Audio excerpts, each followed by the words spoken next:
દોસ્તો, 15મી ઓગસ્ટ આવી ગઈ. સવારમાં આપણી નજીકની કોઈ જગ્યાએ જઈ અને તિરંગાને સલામી આપી દીધી, રાષ્ટ્રગીત ગાયું, સાંસ્કૃતિક કાર્યક્રમમાં હાજરી આપી દીધી. એટલે સ્વાતંત્ર્ય દિન પૂરો. પણ એવું નથી હોતું. તો શું હોય છે? શ્રેષ્ઠ નાગરિક બનવાની આપણે પ્રતિજ્ઞા લેવી પડે આજના દિવસે. આવો, એના વિશે આપણે થોડીક વાત કરવી છે. નમસ્કાર દર્શક મિત્રો, કરુણા ટોક્સમાં આપનું સ્વાગત છે. વંદે ગો માતરમ. દોસ્તો, સ્વાતંત્ર્ય પર્વ એટલે કે 15મી ઓગસ્ટ કે પછી 26 જાન્યુઆરી પ્રજાસત્તાક પર્વ, 2 દિવસ આપણા રાષ્ટ્રીય પર્વના હોય છે.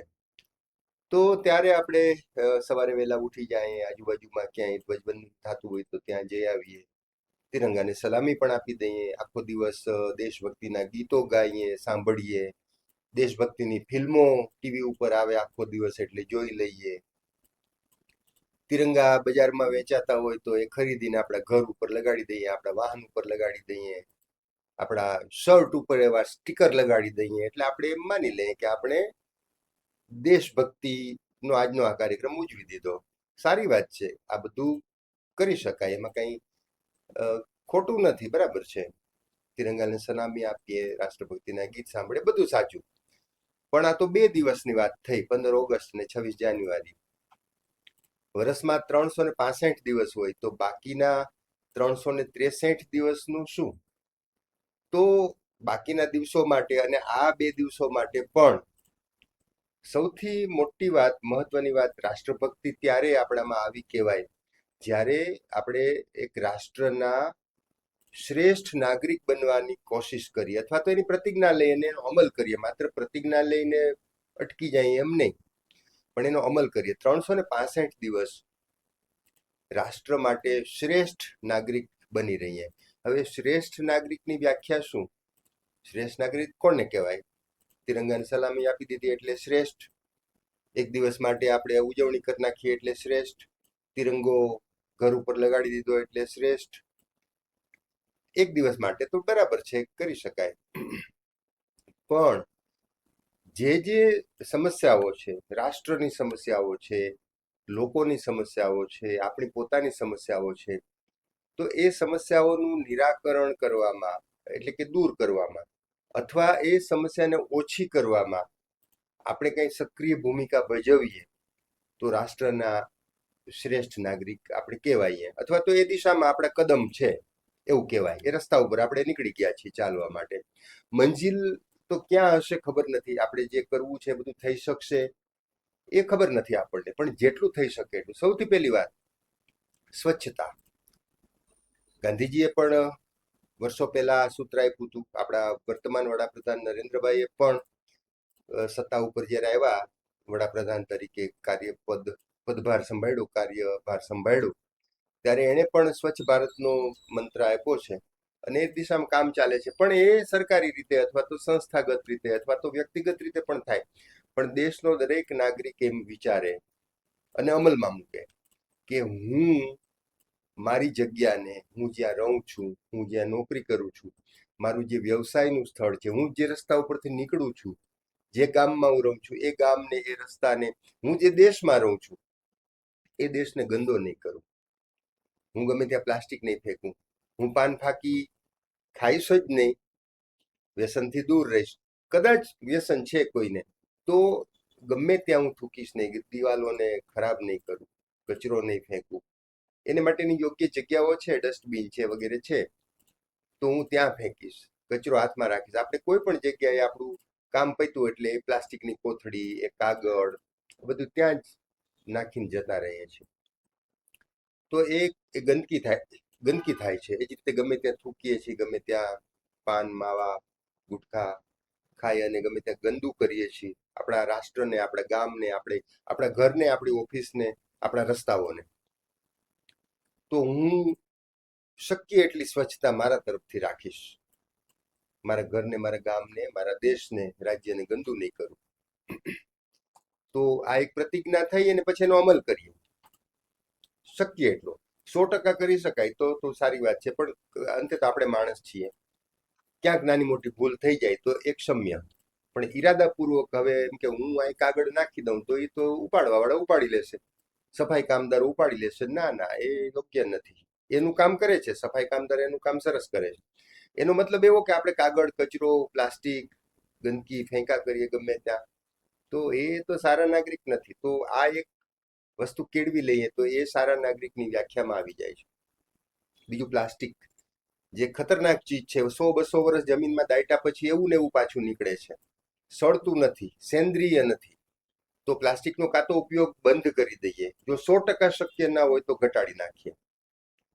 100% શક્ય નથી કદાચ, તો એનો ઉપયોગ ઘટાડી નાખીએ. બિનજરૂરી પાણીની પ્લાસ્ટિકની બોટલો શું કામે લઈએ છીએ? ઘરેથી સ્ટીલની કે ધાતુની બોટલ આપણે સાથે રાખી શકીએ છીએ. મુસાફરીમાં, નોકરીના સમયે, વ્યવસાયના સમયે પ્લાસ્ટિકની બોટલ દરેક વખતે જરૂરી નથી. અને કોઈ પણ ફંક્શનોમાં આપણે જાય છે તો 200-500-1000 નાની નાની બોટલો, પ્લાસ્ટિકના પ્યાલા, કપ, એ બધું ગમે ત્યાં રખડતું જોવા મળે છે. બહુ મોટો કચરો.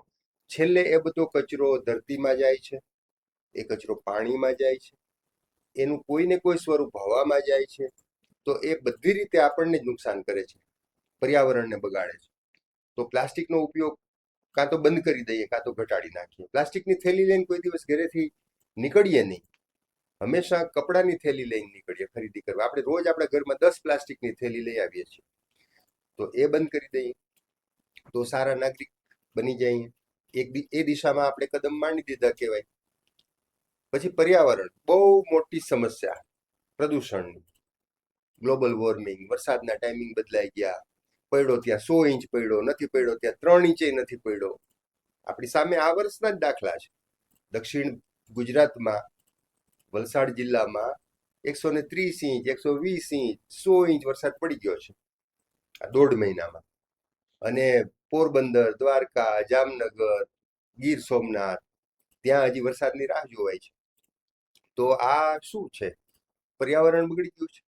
તો એને માટે જવાબદાર કોણ છે? કુદરતે એની સાયકલ બરાબર રાખી છે, આપણે સાયકલને ખતમ કરવા માંડ્યા, વૃક્ષો કાપવા માંડ્યા, પ્લાસ્ટિકનો ઉપયોગ વધાર્યો, હવામાં ધુમાડા, વાયુ, નદીઓમાં ગંદકી, કેમિકલ. તો આપણે જ ક્યાંક એમાં જવાબદાર છીએ. તો આ બધું જેટલું આપણાથી સુધરે, બધું આપણાથી, એક વ્યક્તિથી નહીં સુધરે, એક કુટુંબથી નહીં સુધરે, એક ગામથી, એક શહેરથી, એક રાજ્યથી નહીં સુધરે. સામૂહિક પ્રયત્ન જોઈએ. હું જેટલું કરી શકું એટલું હું કરીશ, એટલી હું પ્રતિજ્ઞા લઈ લઉં. હું ગંદકી નહીં કરું, જાહેરમાં કચરો નહીં ફેંકું, હું ગમે ત્યાં થૂકીશ નહીં, હું પ્લાસ્ટિકનો ઉપયોગ શક્ય એટલો ઓછો કરીશ. કદાચ હું 100% બંધ નહીં કરી શકું સમય પ્રમાણે, તો હું 99% ઉપયોગ નહીં કરું, 1% કરવો પડશે તો હું કરીશ. અને એને પણ હું સલામત જગ્યાએ નાખીશ, એ વેસ્ટને. એવી પ્રતિજ્ઞા કરું. હું પર્યાવરણનું જતન કરવાનો પૂરો પ્રયાસ કરીશ. જેમ કે મારાથી બનતા વૃક્ષો હું વાવીશ. મારા ઘરની આજુબાજુ વૃક્ષો હશે તો હું કાપીશ નહીં. મારા ઘરમાં જેટલી લીલોતરી રાખી શકાતી હશે, મારા ફળિયામાં, મારી પાસે જેટલી જગ્યા છે, મારી અગાસીમાં 10, 20, 25, 30 કુંડા હું ઘરમાં રાખીશ. આપણે એવા દરેક વ્યક્તિ એવી પ્રતિજ્ઞા કરી લઈએ અને એનો અમલ કરી દઈએ. આપણી ઘરે તુલસીનો છોડ તો હોય જ છે, તો બીજા 5-25 કુંડા એવા મૂકી આપણને અનુકૂળ એવા વૃક્ષો, એવા છોડ વાવીએ. ફૂલ આવે, શાકભાજી વાવી શકીએ. અત્યારે તો કિચન ગાર્ડન, ટેરેસ ગાર્ડનનો કન્સેપ્ટ કેટલો સરસ ચાલ્યો છે. ઘરનું શાકભાજી ઘરમાં જ ઉગાડી લઈએ છીએ. ઘણા લોકો ઉગાડી લે છે, અસંખ્ય પરિવારો છે. એમાં આપણે પણ જોડાઈ જઈએ તો દવાવાળું, કેમિકલ વાળું આપોઆપ આપણા શરીરમાં જવાનું બંધ થઈ જશે, એ ઘટી જશે. અને એક આખો નવો કન્સેપ્ટ, નવો આયામ શરૂ થઈ જશે, જે ક્યાંક ને ક્યાંક પર્યાવરણને ફાયદો કરશે, આપણા સ્વાસ્થ્યને ફાયદો કરશે, રાષ્ટ્રને ફાયદો કરશે અને વિશ્વને ફાયદો કરશે. તો એક નાનકડું પગલું છે, એ વિશ્વને ફાયદો કરી શકે છે આ રીતે.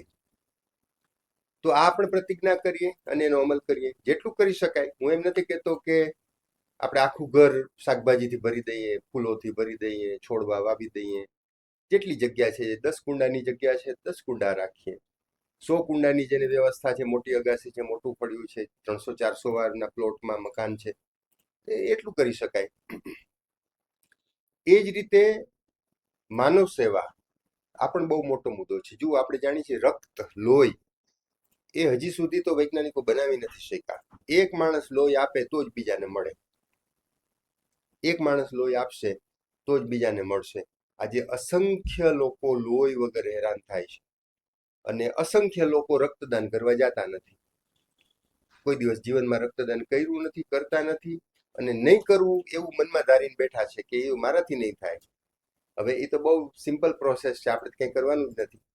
ખાલી એક નાનકડી થોડાક ml આપણા શરીરમાંથી લોહી લે છે, જે 3-4 દિન પાછું બની જાય છે અને આપણને પણ કેટલું ફાયદારૂપ છે, આપણે પણ જાણીએ છીએ આપણા માટે ફાયદારૂપ. તો રક્તદાન અવશ્ય કરીએ, કોકની જિંદગી બચાવીએ. આ પણ એક સારા નાગરિક બનવાની પ્રતિજ્ઞા છે અને એનો અમલ કરી અને પછી એક સારા નાગરિક બની જઈએ. માનવ સેવા અનેક રૂપમાં કરી શકાય. ચક્ષુદાન કરી શકાય, દેહદાન કરી શકાય, અંગદાન કરી શકાય, જે સંજોગો પ્રમાણે. બધા માટે આ શક્ય નથી એ મેડિકલ સાયન્સના રૂલ્સ પ્રમાણે. અન્ય રીતે માનવ સેવા કરી શકાય, કોઈને ભૂખ્યા માણસને જમાડી શકાય. ક્યાંક કોઈ જમાડે છે એવી સંસ્થાઓ છે, ત્યાં 5-25 રૂપિયાનું ડોનેશન આપી શકાય. આપણી તિથિઓ ઉજવવામાં આપણે હજારો રૂપિયાનો ખર્ચ કરતા હોય તો થોડોક એમાં બચાવ કરીને, બંધ કરવાનું નહીં. આપણે જે કરીએ છીએ આપણા પરિવાર માટે, મિત્રો માટે કરીએ, પણ એમાં થોડોક બચાવ કરીને થોડીક રકમ આવી સંસ્થાઓને આપી શકાય જે આવું કામ કરે છે માનવ સેવાનું. એ જ રીતે વૃદ્ધાશ્રમો કેટલા બધા ચાલે છે, તો ત્યાં પણ માવતરોને જમાડી શકાય કોઈને કોઈ રીતે. તો એ વ્યવસ્થામાં પણ જોડાઈ જઈએ, સારા નાગરિક બનીએ. અબોલ જીવો માટે જેટલું કરી શકીએ, આપણા આંગણાના પક્ષીઓ છે, આપણા શેરીના શ્વાન છે, બિલાડા છે, ગાયો છે, નંદી છે, જે પણ આપણી આજુબાજુના જીવો છે, એને ચણ આપી શકીએ, એને ભોજન આપી શકીએ, પાણી આપી શકીએ. એની વ્યવસ્થા, બીમાર હોય તો આપણે આપણાથી બનતી પ્રાથમિક સારવાર કરી શકીએ. અથવા જે સંસ્થાઓ આ સારવાર કરે છે, જેમ કે કરુણા ફાઉન્ડેશન 24/7 એ સેવામાં છે, ત્યાં એક ફોન કરીએ તો અડધી કલાકમાં 15 મિનિટમાં એની સેવા હાજર થઈ જાય છે. તો આ પણ એક આંગળી ચિંતાનું પુણ્ય છે, કોઈ એક જીવ બચાવવાનું એક પુણ્ય છે. એ પણ આપણે વ્યવસ્થામાં જોડાઈ જઈએ, એ પણ એક સારા નાગરિક બનવાની દિશાનું કદમ જ છે આગળનું.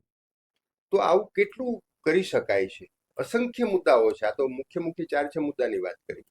તો આ પણ એક રાષ્ટ્રભક્તિ છે, આ પણ એક તિરંગાને સલામી આપ્યા જેટલી જ રાષ્ટ્રભક્તિ આયા છે. રાષ્ટ્રભક્તિનું ફિલ્મ જોયા જેટલી જ કદાચ એનાથી પણ વધુ મોટી રાષ્ટ્રભક્તિ છે. અને આનો અમલ 365 દિવસ રહી, એક દિવસ માટે નહીં, 365 દિવસ આનો અમલ કરીએ તો આ બધી વાતો સ્વાતંત્ર્ય દિને બહુ જરૂરી છે કે આપણે સારા નાગરિક આ રીતે. એમાં બીજું બહુ મોટો કોઈ ખર્ચ નથી, કંઈ આપણે ત્યાગ નથી કરી દેવાનો, લાખો રૂપિયા આપી નથી દેવાના, આપણે કંઈ ઘર સંસાર છોડીને બહાર જતું નથી રહેવાનું, સેવામાં નીકળી નથી જવાનું.